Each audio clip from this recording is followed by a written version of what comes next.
So we're going to head down to the feature match area now. Yep. Looking forward to some action. And round 1 here at the British Magic Time Cup. And I think quite indicative of the format. It's going to be a close game, but Mike Parker's won the die roll, so I'm going to believe that he's going to be going first. Okay. It's the only thing that really makes sense. Obviously, we got the turn 1. There you go. We're off to a good start for Mike Parker. This is where you want to be, I think. I didn't see anything massively good in there. I saw a land, a Dramoka's command, and is that an evil? Oh, it's in Nissa. Yeah, so he's going to take the Nissa. Okay, he did get something good. Yeah, he's good. I rescind my previous comment. Craig looking already with his head in his hands. We'll see how this goes for Craig. I can see a Dark Petition in his hand. A little bit Draws slow. a Sheep and Reef. So what are your opening turns want to be for Craig here? Like we talked about, the disruption at the right time? He's going to be playing, he'll be playing his tap lands, trying to sort out his mana, make sure he's got all of his colours. But yeah, he's going to be wanting to go for hand disruption, kill spells, so hopefully he has an ultimate prize for Silver Advocate, otherwise it's going to get a little bit out of hand very quickly, because this is pretty much the nut start for green-white. Yeah, I mean, he's going to play Nissa he's got next the Nissa turn. as well. Yeah. It seems really good. We're hoping this is an untapped land with some kind of interaction, so he plays his Sheep and Reef. He's got a Sunken Hollow in hand, so I'm kind of assuming that he has something to do with this mana. Yeah, there you go, there's an ultimate price. There we go. Straight away, fair enough. So Silver Advocate, interesting card. You know, some people compare this card to Tarmogoyf. It's a 2-drop that exactly, does a lot for the game. Yep, and unfortunately your green-white player doesn't really have any manlands to use with Sylvan Advocate, but you know, it still becomes a 4/5, which is a very big body. Yeah. Especially when you're kind of going up against 4/4s, which the Grixis deck will have with Goblin Dark Dwellers. Yeah. So there's a plant token from Nissa. Yeah, I mean, we talked about the nut drawer, and it seems to be. Well, see if he goes Gideon next turn. If he goes Gideon next turn, it could be. It looks like he's got a tireless. I think there was. He's a got the Gideon. Gideon, yeah, and we've seen the calibrated store already. Yeah, so. this is brutal. So Foreboding Runes showing Sunken Hollow. Oh, Ruinous Path on the. So I mean, Craig is drawing his disruption. This is the way we want. Yeah. Just to go, and they're not one plant. 3 mana, not one is. Yeah, it's not really going to do anything at this stage, but it could get bigger. Yeah, that's true. Canopy Vista from Mike. Yep, there's the Gideon. And the Gideon. So we've had the turn 1, go for this, the turn 2. Yeah. Turn 3, this, turn 4, Gideon. But he's not massively ahead here. So he's sending a message. And there's the Knight Ally token that is the promo from coming to the British Magic Time Cup. Drawn by Travis Manuel. Yeah, Travis does make some work for us there. Big shout out to Travis, obviously, and if you can get some work off the back of this, that'd be awesome. So if anyone's looking for something to be done, Travis is your man, because he's been really, really good to us. So that's a very good draw from Craig. He's got Radiant Flames in hand, which is perfect for this situation. Yeah. Well, not really this situation, but this matchup. Yeah, it's what you want. Yeah, he's only going to take away a 2/2 and a 0/1 right now, so it's not. Before the matchup, Sam and I were discussing the blue cards in the It's basically black-red control with splashing blue cards, and I guess Radiant Flames is one of them. Yeah, in a way, yes. In a way. Yeah. I like that. Oh, there you go. Calling command. Drawing the right disruption at the right time, I guess. He's chewing the night, making this. Yeah, it looks like he's. I'd assume that's what it was, but I don't know. We'll see what the modes are. Clarification later on. Kill the Knight here. Interesting decision. Does Craig just want to stop the beats? I think that's what you want to do in this deck. I think you want to stall until you get your big discarding Talus Tracker, until you get your big threats such as Dragonlord Silumgar, Steal on the Planeswalkers, that sort of thing. So stalling's a good thing, right? So there's a check card and 5 mana open from I'm sending a message again from Mike, which can really only indicate one thing. So let's see when she appears. And if you're Craig and you're looking across the table, you've got to think that's what's happening. I think Archangel Avacyn has warped the format so much that you know what's coming. It's, we've not seen 5 mana instants so you can play for a long time. So no, not really. Yeah, you have to leave up that much mana. I mean, there's not in these colours anyway. That's true. You've got Silumgar's command in Grixis control possibly. So Craig's looking at the board. He's making his land draw, which is another important thing. I think the fact that it's turn 5 and he's on 20 still is a huge boon to him. Yeah. He's still playing tap lands, which is a little bit awkward. So I'm kind of surprised he's played out the Smouldering Marsh over the Wandering Fumarole, because they both come in tapped, and obviously having a man land in play is probably a little bit more beneficial. Yeah, I agree, and it looks like the triple red isn't it? Mike did not run out the Avacyn. Okay. So could be scared of a removal spell in response or a counter spell, something along those lines. I mean, if you're Mike, you're not feeling pressured to. There we go. He's making a move, jamming for 7. So Looks it's like first it's not blood here, going so for it. that's actually pretty impressive. It's a big swing as well. It's a big hit. Yeah, it's a big hit. But like you say, the fact that Craig was still on 20 as Mike Size turned 6, that's good for Craig. So what's your dream draw here for Craig? Dark Dwellers isn't a bad one, which is what he's picked up, you know. Seems strong. You can kill the Night Ally, get him to discard his last card, is it? I know he's got 3, actually, never mind. Ignore me. I don't know, it's a bit of an awkward situation. Well, I guess Dark Dwellers is here to block, I guess. It does block, And at the moment, saving the tide is the most important thing. Let's see what we're casting from the graveyard. He could be Ruinous Path. Ruinous Path again. Yeah, that makes way more sense. Really That's a pretty good play. Yeah. Now he's tapped out though, so I believe that Mike will probably run out the Avacyn, but we'll see. He's looking at this Roebuck's command. Doesn't really do anything here. I think it's just Gideon down. Yep, there we go. So we talked about Craig drawing disruption at the right time, and I think we've seen that. Yep, definitely. Yeah. This is the nut draw already.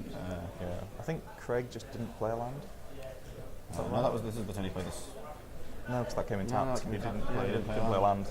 Trying to bluff, maybe. Maybe, Seems that's good. Okay, so he's just drawn another Roebuck's command. I'm showing this is going to be fight Archangel Avacyn, kill that, in for a lot of damage. That's 7 again, yep. Yeah. Down in incremental chunks of 7. So 1 more to go. There's another Roebuck's command in hand, so... Seems rough for Craig. It does a little bit. I think he's just going to leave that up and not play out the Hangerback Walker that he has. We'll see what he decides to do. Yeah. But I think that seems like the correct play. Yeah. We'll see. He's thinking about it. Mike here had access. He had access to the turn 5 Avacyn as well, didn't he? So he could have gone. He did, yeah. Yeah, like 1, 2, 3, 4, 5. Exactly. Like he had really pretty much the nut draw. Yeah. This has been a pretty. It's been a showing of how powerful this deck really is. Yeah, that's true, and I know that Wizards have basically apologised all the counter colours. Craig here, not looking favoured at all. Nope, he's playing a land, is that? Yeah, there's the Wandering Fumarole. And I think he's that Dark Petition. Sure, there is Spell Mastery, I believe, but I don't know what this is going to do. Probably get another Ruinous Path, kill the Avacyn. See how this goes. Craig tentatively picking up his deck there. Yeah. Just looking through it. Yeah, I'm going to guess it's going to be a Ruinous Path, but it could be something else. I could be wrong. I'm just making random assumptions. No, I think that's fair. I can see why you would make that play. Yeah. We'll see what Craig decides to do. Maybe he's just looking through his deck to see if he can get around the situation. We've all been there. But then again, once he kills this Avacyn, he's only facing down a 2/2 and a not 1 plan, which isn't really going to... It still gives him 3 turns. So, not completely out of not completely dead. Yeah. But there's the top decks of the Grey tokens. Player just that strong. Well, exactly. Like he's already taken that counter off. He knows what's happening. Yeah, I mean the green white player like a Gideon off the top again. There we go, Ruinous Path. There is Ruinous Path. Not so good from commentator's cursive. Yeah. Pretty rough, but let's go on. Not too bad. I see the Craig comes out here. That's Mike. Yeah. Makes Mike look a cherry out. If he'd run out the Hangerback Walker, I mean, he'd have 3 power and it'd be a 2-turn clock, but with the Roebuck's command it can still be a 3-turn, depending on what he wants to do with it. It's another land. There we go, in for 2.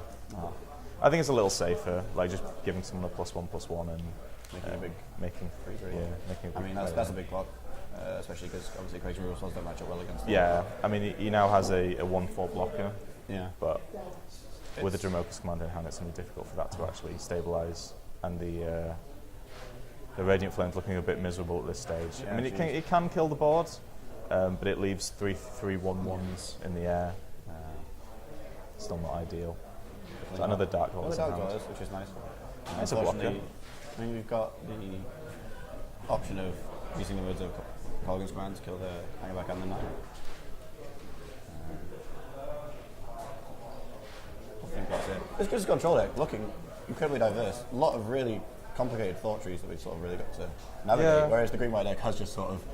The thing is, you say that though, but I think there is a lot of play to the green-white deck. You know, the options that you have with particularly Avacyn and Hangerback Walker, being able to basically wrath the board, knowing what to get off your Oath of Misses, There are a lot more decisions than you think. You know what to do with your Gideon. Do you ultimate him straight away? Do you minus your Nissa? It looks like quite a linear deck on the face of it, but in reality, there's a lot of different branches, just like with Grixis. Yeah. I agree with you. Grixis is probably the more complicated deck. You have a lot of options, whether you draw cards, whether you flashback spells, whether you kill creatures. Trying to get out ahead though, once you've been basically beaten in the face with a green-white deck, is quite difficult. Yeah, I can imagine. It's important to know that Craig has played a lot of Grixis in a lot of formats. He's been on stream here before. The Grixis aficionado, I believe they call him. He's a big fan of the card Cruel Ultimatum. So if anyone's gonna pull this out of the bag, I'd favour Craig. I mean, in terms of the Grixis players that I just think from this situation it's quite difficult. Yeah, what he could do is he has the Dark Dwellers in hand. He could Dark Dwellers, killing the Night Ally. Which means that he can block the hangerback, and then he can use the Radiant Flames in his hand to get rid of the hangerback tokens, that play? Which is possibly an out. I think it's the best play that he has at the moment. Yeah. Whether he goes for that is we'll see. Here we go. There's the Dark Dwellers. And we are flashing back. Oop. Collins command destroying that. Destroying the hangerback. And making you discard the card. Fascinating. Does this? I think it gets rid of his Dromoka's I like that then. Yeah, it's not bad. It's gone okay for him, especially with the Radiant Flames in hand. I mean. Yeah, that's another good move. Yeah. We've got some lovely flop tokens there for the stream. So, I know I've said this over and over again, but Gris is managing its disruption at the right time and very well. Getting full value. If you think he's just drawn the win. Craig really. Off the top. That's a real shame. Yeah. Sometimes, I think the safer play would have been maybe killing the Night Ally. But Great. Very frustrated. Visibly frustrated by that. I can kind of see why. Yeah, I totally understand. Craig played really well there. No, he did. He did play very, very well. As we said. Yeah. So we're looking at sideboards now. So what do you think is going to come in then, Luke? Well, I mean, we talked about in the past. We talked about how good hand disruption is against the green white deck. I can see one card that's definitely coming in, and that's Virulent Plague. Yes. It pretty much nerfs the Gideon. It's worrying that sort of card is playable in this format, I think. The only reason, I mean, it doesn't completely destroy the matchup because obviously Mike has Dromoka's commands to get rid of it.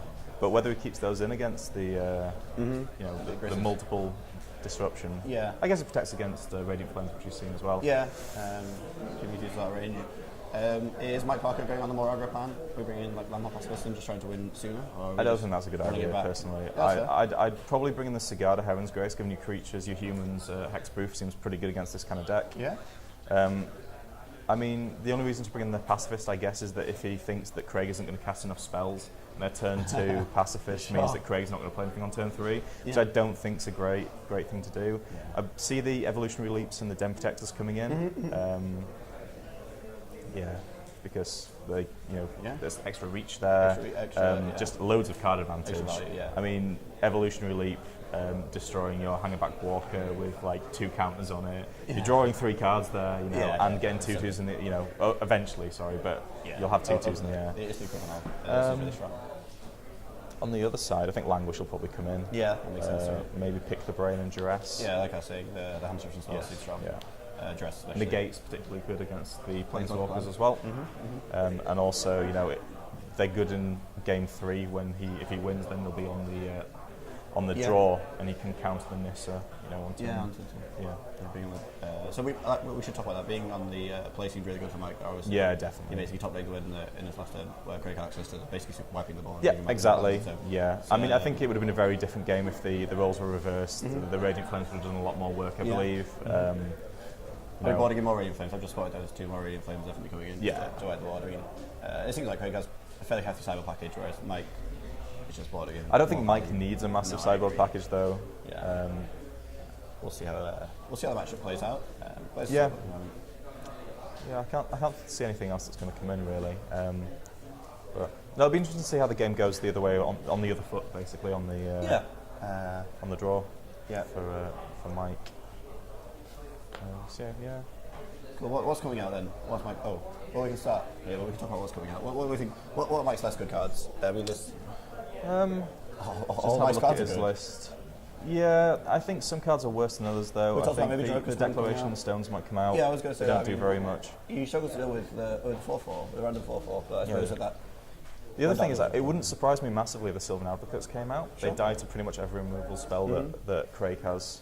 But it depends. If you wanted to go on the aggro plan, it's less good on the draw than on the play. On the play, you definitely want to be hitting a 2/3 on turn 2, hit.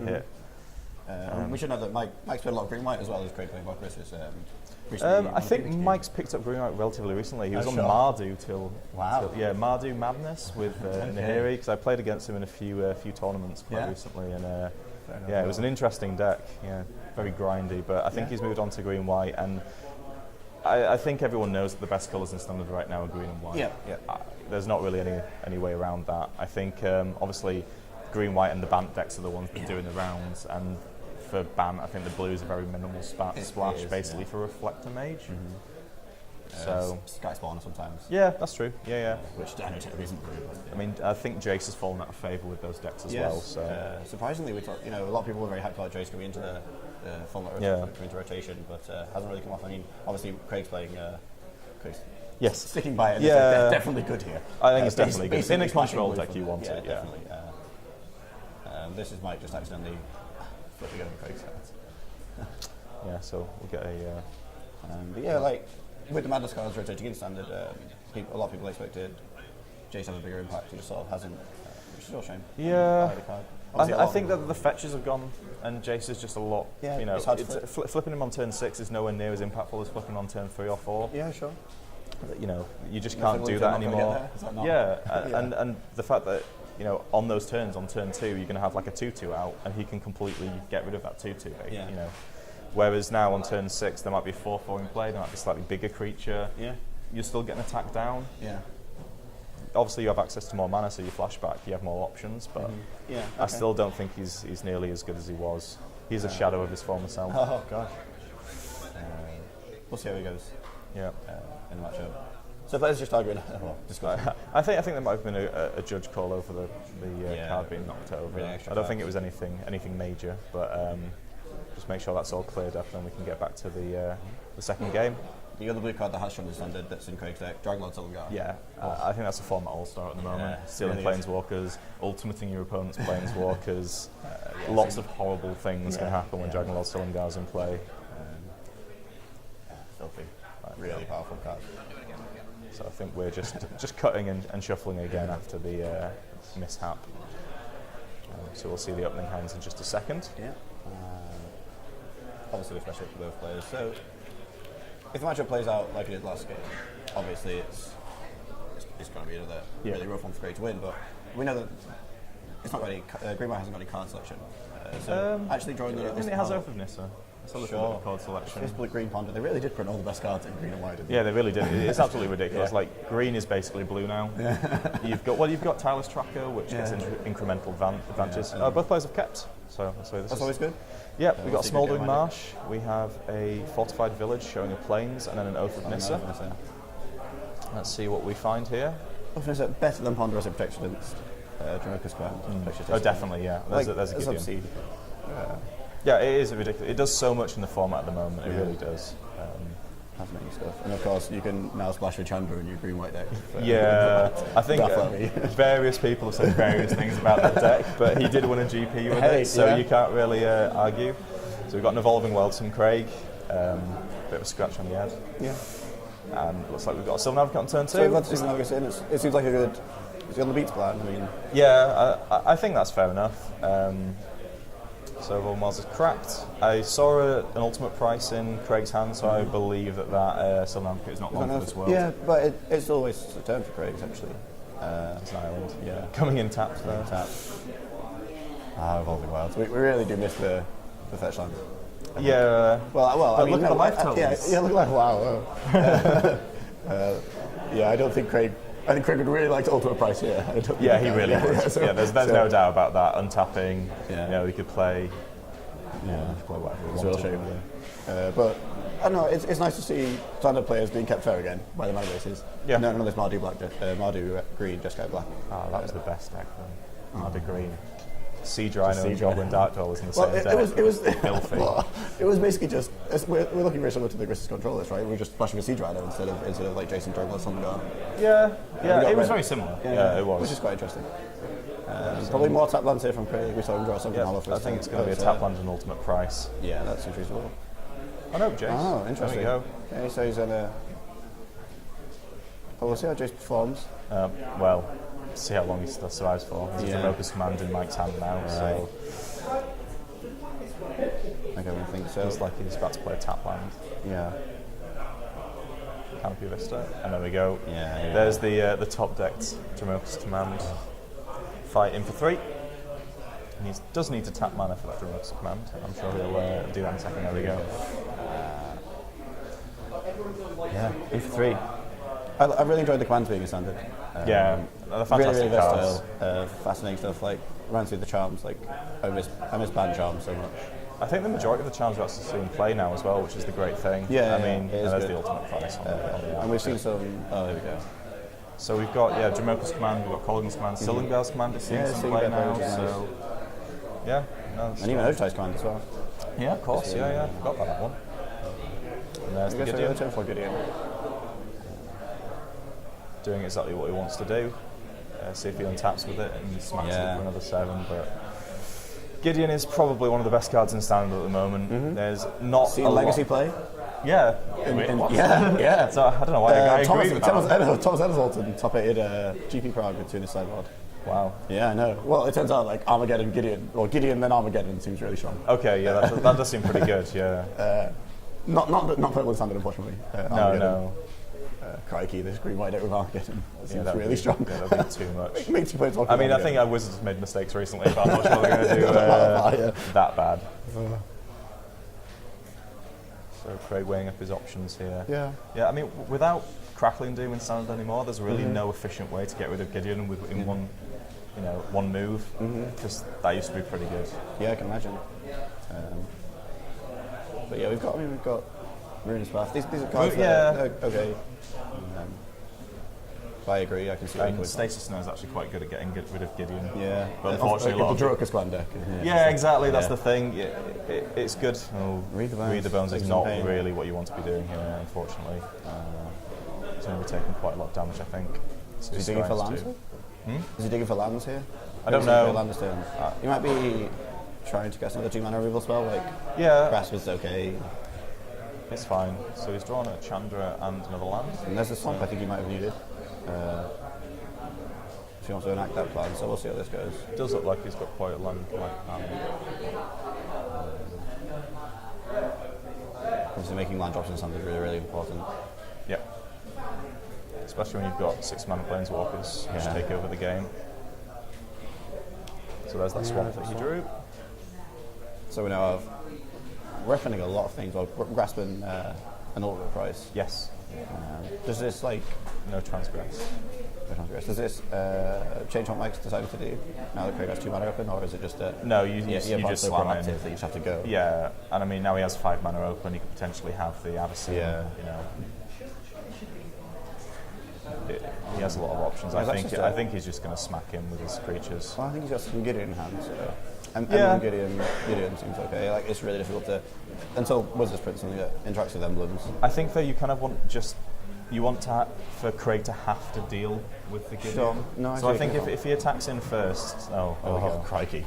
This is going to get aggressive. Craig, Let's see which order that Mike wants to do this in. Yeah, he's going to minus the Nissa and put +1/+1 tokens on his 2 creatures.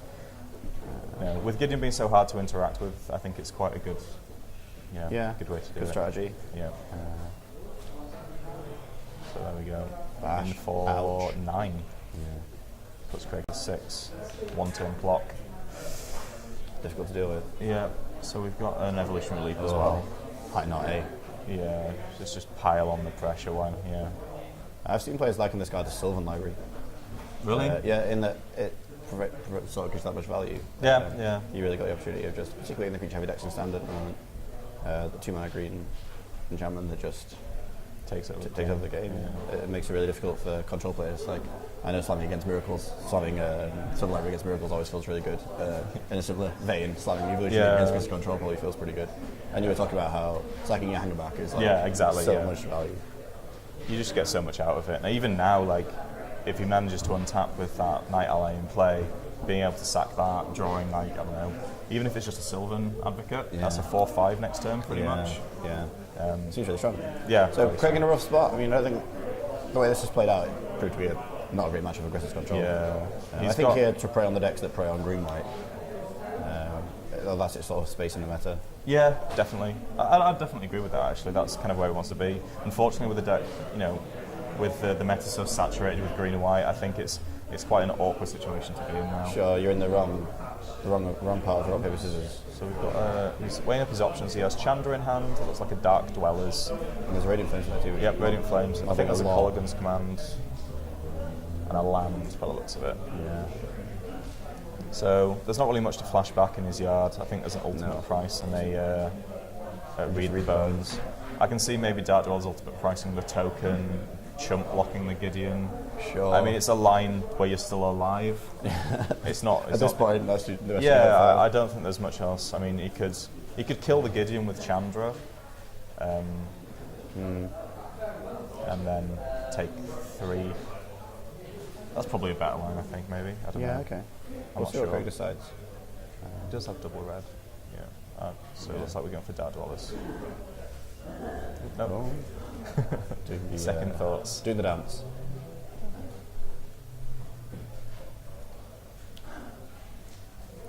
It's cool. Mana. It's cool that it's late in the game and there are this many decisions. Yeah. It looks like a Chandra. So yeah, he's going for the Chandra. Personally, I think this is the better play. I think you're taking less damage. Sure. And if you manage to untap with the Chandra in play, you can minus it to kill off anything else that's been played. Mm-hmm. Depending on what Mike does, obviously. Yeah, if Mike goes for the Chandra. It's probably going to be a 0/1 plant in play next turn. So yeah. I think something like that. Yeah, lovely Planeswalker Dyson. Yep. Craig thinking. I think he has to go. It wasn't much of a decision. There's really. no decision. Yeah, once you've cast the Chandra, you're definitely slamming. Yeah. I think the Gideon's going to bite the dust. Bye. Unfortunately, we know Mike has a follow-up Gideon in hand, so things looking still pretty grim. He is untapping with his Evolution Leap in play and Creature on board. Yeah, it's rough. There's a Westvale Abbey off the top. And he did board in the Den Protectors, which we discussed. Yeah. So it's good to know. Making good decisions. Yeah, so I can't see this turn going any differently than Gideon. Make a guy, maybe attack for 3.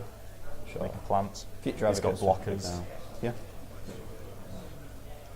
Although then I think Craig probably just minuses the Chandra. So it's actually a game now. There's some game, yeah. Really good. Chandra's a great card. I mean, I think when everyone saw it, they were kind of a bit taken aback and were a bit on the fence. Compared to the last 6 mana Chandra, it's a godsend. Yeah. Well, I think the other thing was people were a bit like coming off the back of the best 6 mana Planeswalker that I can think of, which is Elspeth's champion. Sure. It's definitely a different. It's weaker. Yeah. I think it does similar things in a way. I mean, it's an inbuilt Wrath. They it both makes have tokens. Wraths, they both make tokens. Yeah. But they're very different types of tokens. Obviously, Chandras go away. Well, Chandras are very offensive and Elspeth's almost completely offensive. Yeah. And obviously Elspeth had the ultimate, which was just fantastic. It's good to see we've got a good amount of use out of the Knight Ally tokens. The exactly. Tokens. It's nice to see. It's really nice on the Yeah. Little knight holding a boom mic. Boom mic, very nice. Fantastic. It looks like we're bashing in for 3, but but where it's going to go? At this point, I mean, I think you have to go for the life total, in my opinion. The Grixis deck has so many removal spells that I think, guessing that your knight's going to stick around is quite a. No, he is attacking the Chandra. Okay. Well, I mean, it stops the Wrath plan. It does stop the Wrath plan. Yeah, it does. Morgan. But I think with him playing, Gideon here. Jeez. I think this next turn is going to go relatively nicely for Craig? For Craig, though. So we've got access to... And I think there's a little bit of a mistake there, holding up the Westvale Abbey on Mike's side. Oh, he could have crikey. two. He could have Two two activations of Evolutionary Leap there, and only has one. Yeah, so. and also he isn't representing Drogo's command. I don't know how scared that card Craig is, but... and it wasn't like he was struggling for... No, because if he has Drogo's command here, it makes the Radiant Flames in his much less good. Well, it just makes it useless. Yeah. Well, kills the pun, right? You get the pun out of the way. Yeah, you can Drogo's command to You can get rid of all the damage. Yeah. That card's so versatile. It's awesome. It's a great card. I was playing it in Modern a little bit, actually, in Abzan. Yeah. It's good fun. Seems really strong. Oh. Here we go. Gorgon's command. Where's this going? At this point, you're worrying... Yeah, I think Craig might have actually turned the corner here. Wow. I'm surprised we didn't Evolution Leap in case you want to keep the Den Protector. We could have sacked off a plant to... Yeah, that's very true, yeah. Yeah, so maybe some misplays here.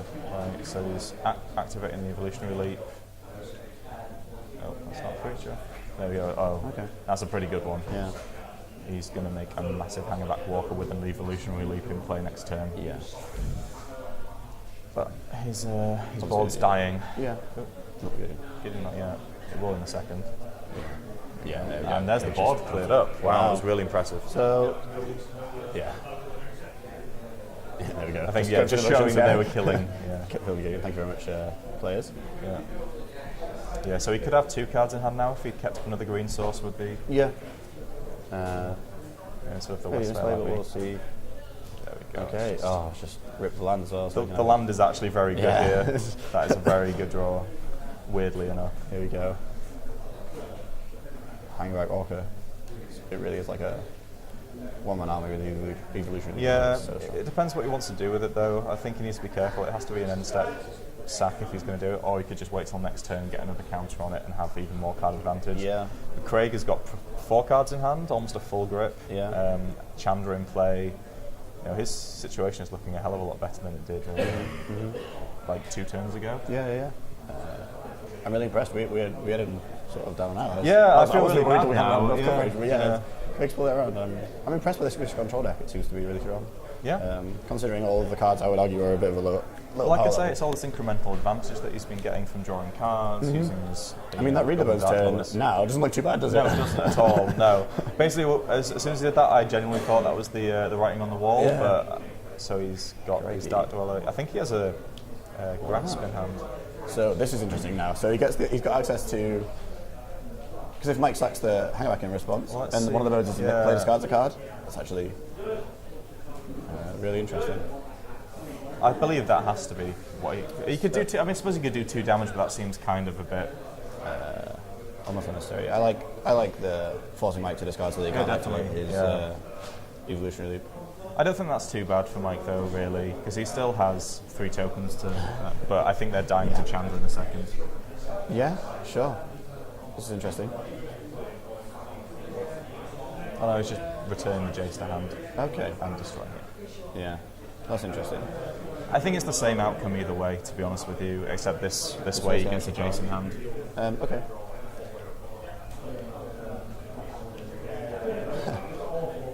Well, not drawing all this chaff. Sigarda. What's the flip card? Is that not an Everson? Oh, is it an... It might be a Westvale Abbey. It seems odd that he's got a Westvale Abbey play and a chip check card in his deck, but hey ho. I'm not sure there, really. So Sigarda, good for against control. Yep. Less good onto an empty board. Yeah, it makes humans. Make all ones. I mean... We don't have those tokens. We do. Oh, we do have those tokens? Yes, we do. We're so prepared here at British Magic Town. Yeah. Might have been out of my personal collection, but yes, we do have them.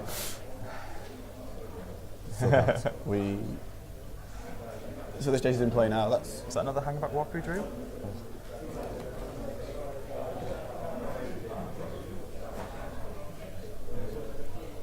We've got decisions to make here. We're just going to stand the hang back. Here we go. Jeez. That's really difficult. I think this might just be another of the same turn by the looks of it. with access to more Chandra Wrath and a flippy Jace. Yeah. So this incremental advantage is just getting more and more. Yeah. Is that infinite obliteration in hand for Craig? Crikey. That wasn't one that we thought we were. No, I was not expecting that, to be perfectly honest with you. I really like the card Dark Vision. I really like that you can play sort of one-off bullets that are 3 mana instants and sorceries. I like. So what do you think he'll name him? Well, I mean, what's he most scared of? What's he most scared of? Well, I mean, he knows about the Sigarda in hand though. Yeah. So he could just get rid of that. Yeah. Thought seems okay.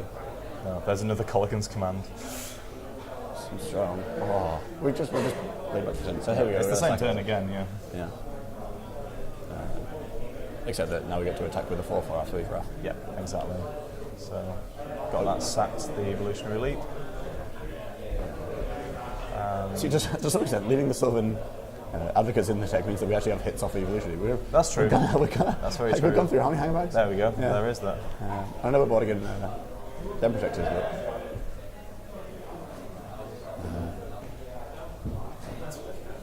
I've really enjoyed this match. Yeah, it's been good. It's been a nice long one. Yeah. There's still lots of action to go. And then Mike's discarded that Sylvan Advocate, so left the Sigarda in hand. I think the Colligan's man modes were this time that makes sense. rather than because of the Jace. So he's keeping the Sigarda now, so he has access to flip Jace, flashback, some spells. Yeah. He also has access to his Chandra. He's just got a lot of options here. I think he's just piecing it together right now. I mean, he's got a 4/4 menace in play as well, which does pretty good work. Here we go. So, flashing about that Colligan's man to get rid of the Sigarda, I think Craig's really favoured. Yeah, I do as well now. Yeah, I'm really impressed. This game's turned on quite well.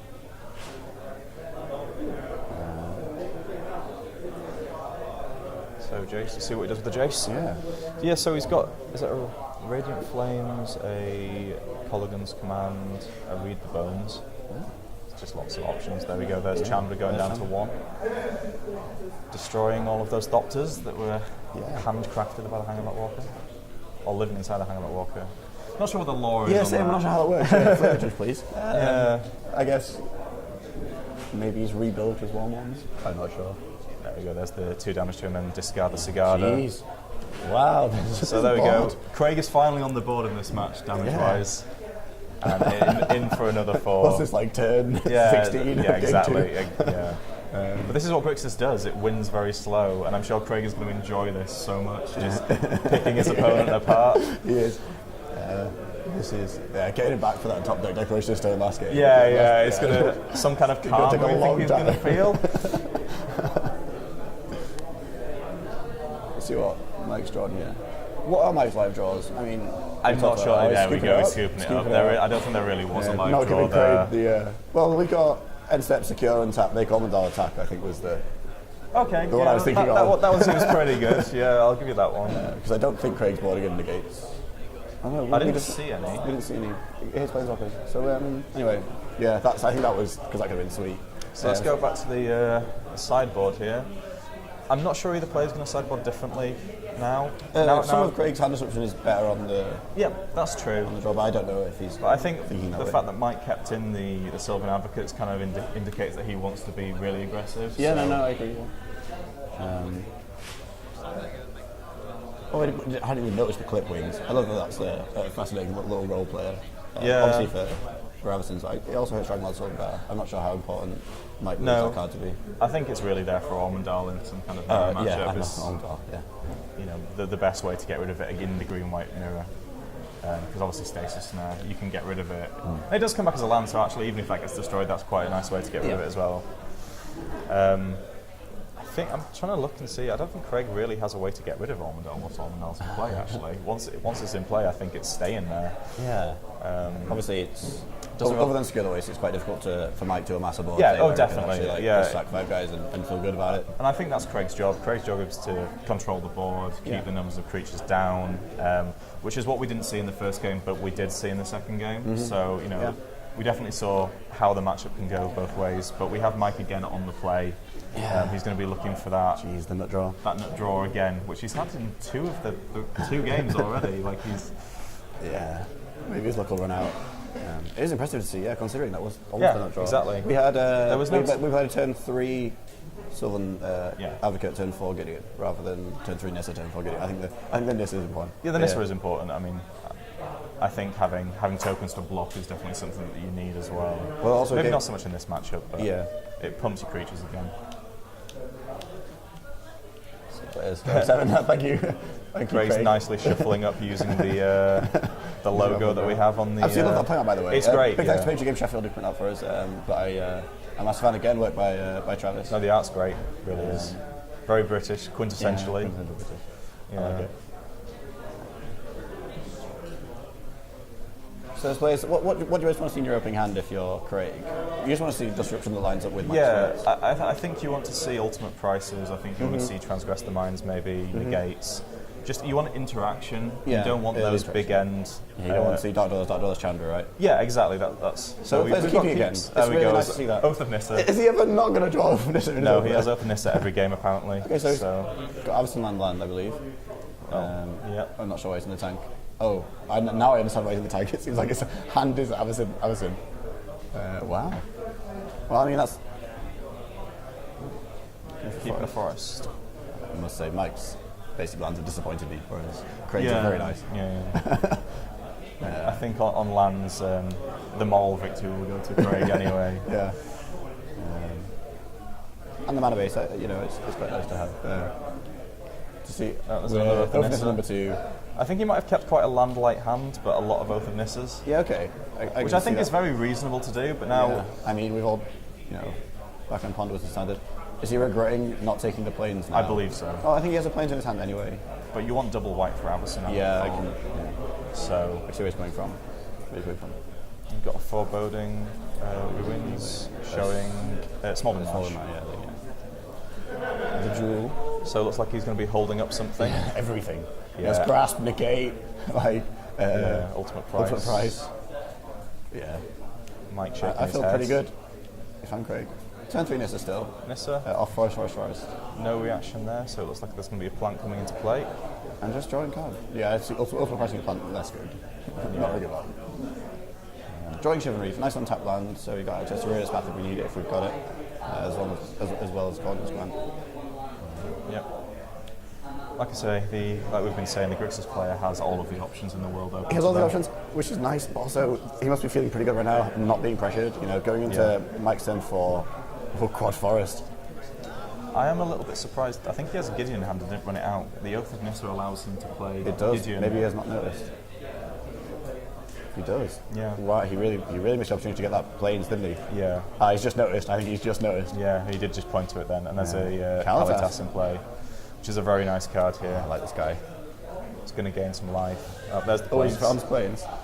The other thing, though, that Nissa can do is the ultimate, which is draw cards and gain life equal to... That's not a green card. That's not a green card. It's not. It is ridiculous. It's the half of cool at name. Yeah. Craig will look across the table and go, what? I mean... So, with no what's it called? Sorry, Ruinous Path in hand. It looks like that Nissa could get to the ult, but we'll see. I mean, the plans are chumping. Yeah, they are. They're going to be chumping all day. But Craig's going to get some life, which is relevant. And I also think that even though Mike drawing stupid amounts of cards is bad for Craig, it's less bad than Mike just attacking with, true. 4 hangbacks onto 2 hangbacks onto pockets, stuff like this. I think, yeah. And Craig, Although Craig I think card advantages is slightly harder to come back from though than a board advantage when you're playing Grixis, because Grixis have access to these wraths. Yeah. They have access to Radiant Flames, access to maybe the Languish out the board. Sure. Looks like we've got a Read the Bones. Reading. So I think that. I like this has become the draw spell in black. Yeah, especially when you're running Dark Dwellers, because Painful Truths you can't flash back because you need the colours cast. But no, it's nice. It's a well-rounded card. It's a good draft common. Role player standard. It's a nice well-rounded card. So we've gone bottom for Craig again. Yeah, and I think he drew the 2 cards that you bottomed. So he's playing a mountain, and he has ultimate price up, which I'm not sure he's going to use right this second. No, I mean, it's not great. And that's Craig moving to his end step with a gleeful 7 cards in hand. Very nice. happy about that. And there's a planes off the top. Making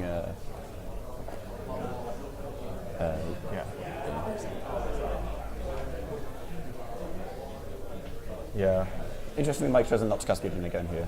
Yeah, even though he pointed to it earlier, so I'm not sure. Yeah, so he's not. This could just be because he's holding up about a million Avacins by the looks of his hand. Yeah, I mean, so he just really wants the Avacyn. Yeah. I think he missed his turn to do that a lot earlier. Yeah, maybe he's playing around to negate from Craig. I mean, if your hand is just Avacyn, and a Gideon, then the thing is, I think Avacyn is non-token creature dies, or is it when any creature dies? The Kalitas doing. No, when Avacyn flips. Yeah, the flip trigger. It's non-token. It's non-angel. So he could get blown out by his own Avacyn here if he plays the Avacyn. Craig could decide to kill the token and wipe the rest of his board and then kill the Avacyn. Right. But I think it's just going to get ultimate priced in response to the indestructible trigger. Yeah, that seems reasonable as well. Yeah.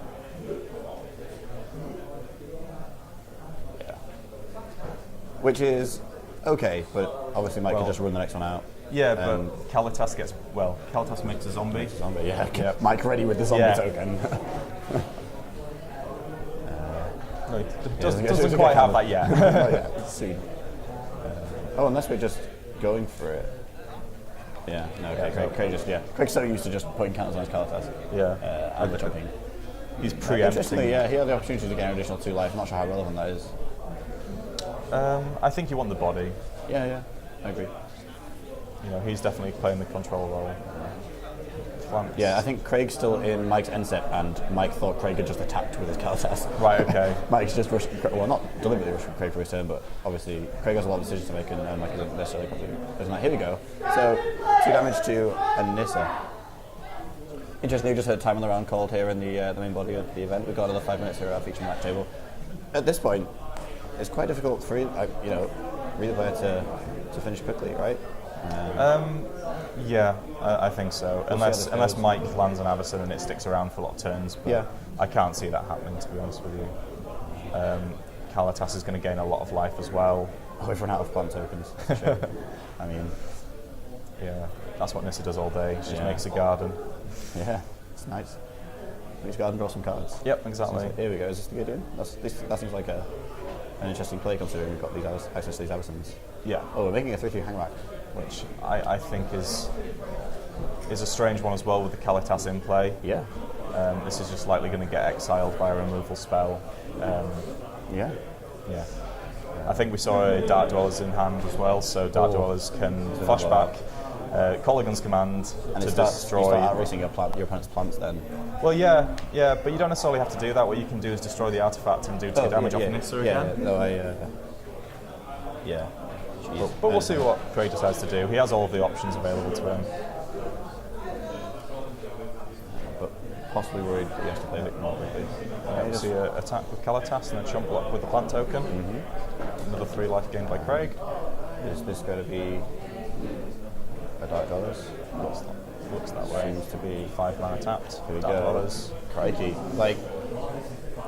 I must say, Craig's put himself in an excellent position to win this match.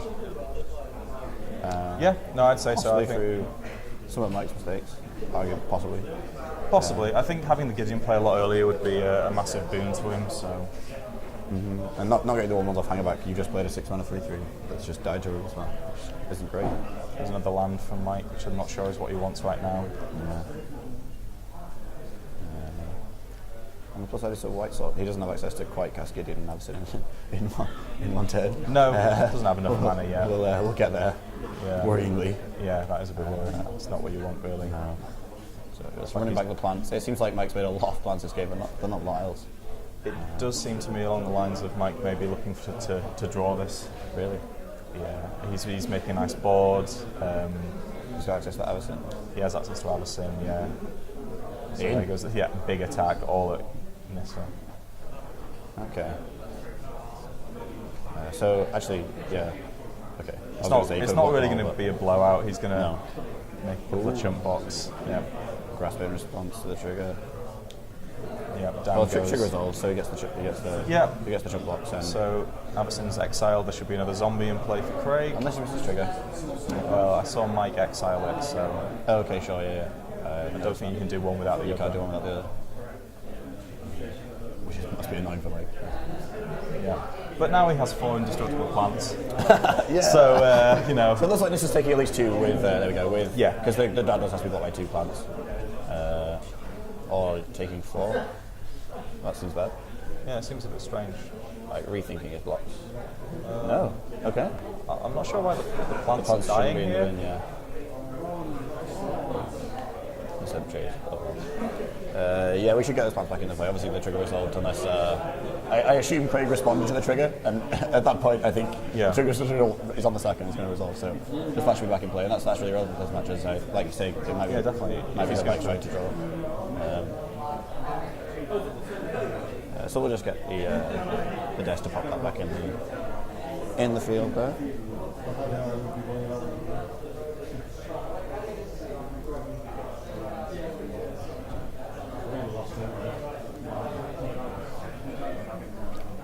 So we see players getting close to time around here. I'm sure the head should be heading down to the table any minute.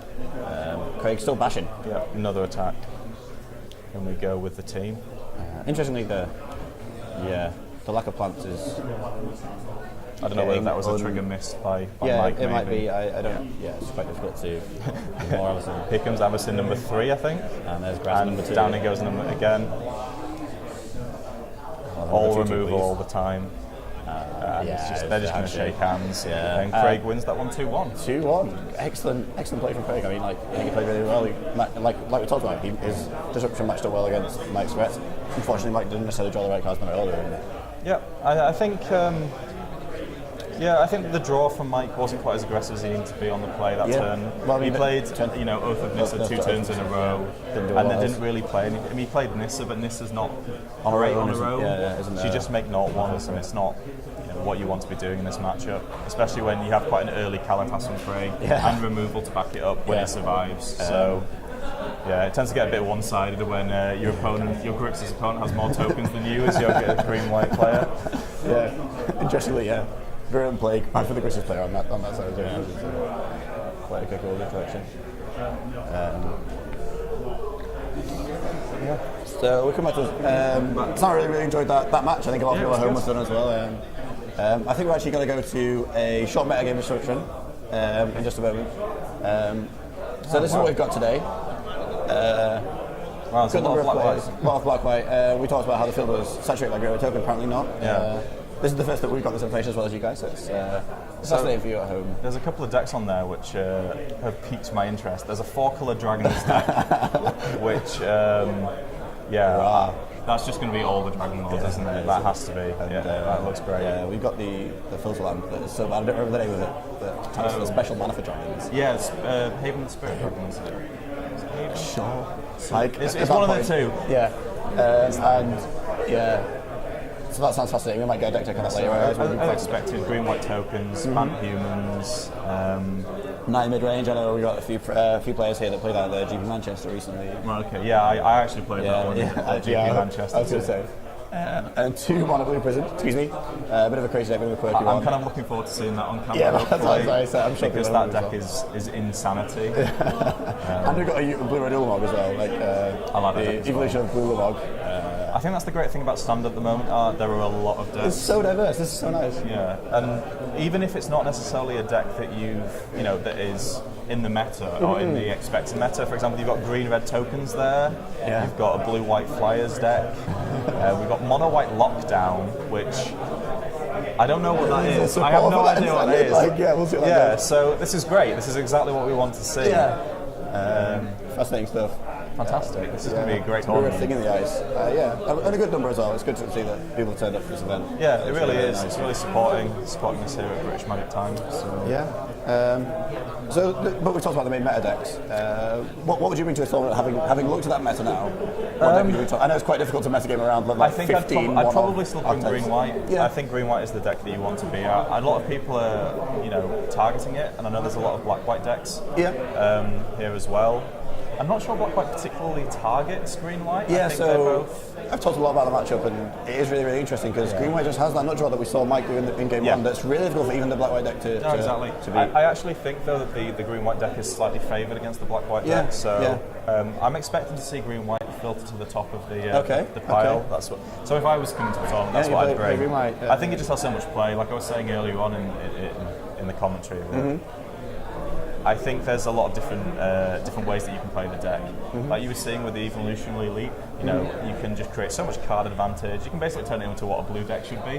You know, you want to draw cards, you want to just have a handful of 7, and hang a back Walker, you know, your Avacyn, you can create mini Wraths, you can make a 6/5 flyer. You can. There's just so many options you can do. The deck that I have been playing recently though is Naya, which I'm glad we've seen some here. I really like that deck.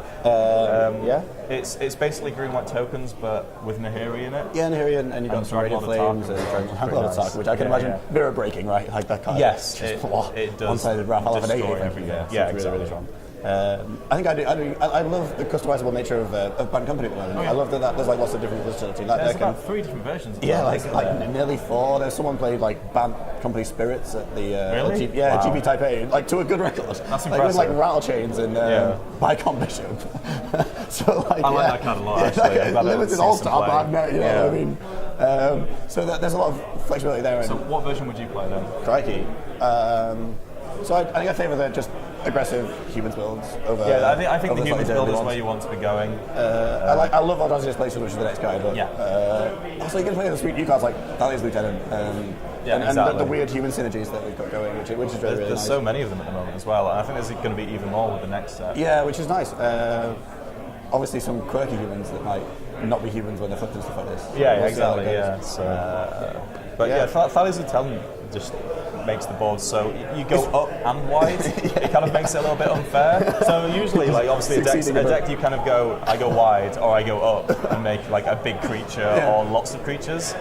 With Thalia's Lieutenant, you do both. You make one big creature and you make all of your other creatures big, like kind of wide as well. It's it's really interesting. It's So that actually is sweet. I would have liked to look at the more quirky ones, and I really hope we get some deck takes together. Blue Red Thing of the Ice is something a lot of people try to brew when the format built up, and so it's nice to see people bring it out. And of course, like it's quite telling that this is one of the last stand events of the series. We've got Mike Park in the background. Didn't remember the we did talk about that one. Which is a real shame not being able to catch Gideon. Yeah, it would have changed the game a lot. Not remembering that over Chandra, of course, actually cast Gideon, or indeed Chandra out of the green white deck, which is quite quirky. Exactly. Which is just the weirdest thing. I'm surprised people haven't gone even further with that and just random off Nixlers just in the deck. Just put Cutlers, but Planeswalkers in. Mono green Oath of Distant Planeswalkers. Seems funny. Is that what you're bringing to the next tournament? Maybe. No, but as we were saying, so the meta is we're close to the end of the standard season where we've got very few PPGs left.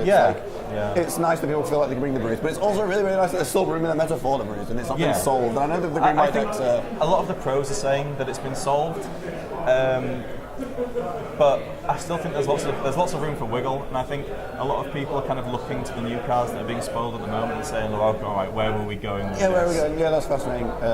Obviously, every spoiler season, it's just exciting to jam some cards. I find it quite funny that everyone was speculating that the black-white deck was going to be a big deck in standard at the start of the standard season, and then it disappeared. And everyone was like, "Oh, where's this black-white deck?" And then suddenly, "Oh yeah, it's definitely a thing." Well, the absence of red has been really sad. Aggressive red. Definitely has. We lost quite a lot. I think because it's just mono white mono humans is just the best aggro deck. Which is a shame. There isn't a lot of really good removal. There are no. It's like the Grixis deck is splashing, the Naya deck is splashing for Radiant Flames and Nahiri.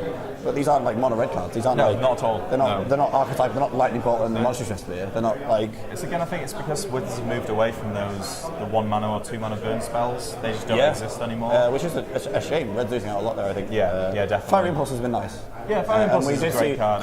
Craig's deck, of course, the Grixis Control deck has the opportunity to chase out the Fire Impulse and Madness and get some real vertical aggression going there, which is sweet. And that is almost at that point. You get so much value because it's like Lightning Bolt draw card. It's really good with Jace. That was kind of what people were speculating why Jace was going to be a lot better because of Fiery Temper. Fiery Temper. They thought it was just going to be like you say, draw a card, burn you for 3, burn a creature for 3.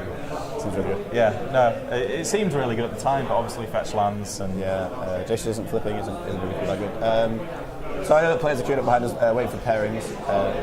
We're just going to go to a short we've been British Magic time. It's been Sam Rither and Luke Kay in the booth for you. Tom taking the match. And, thank you very much for watching, and we'll see you later. See you shortly.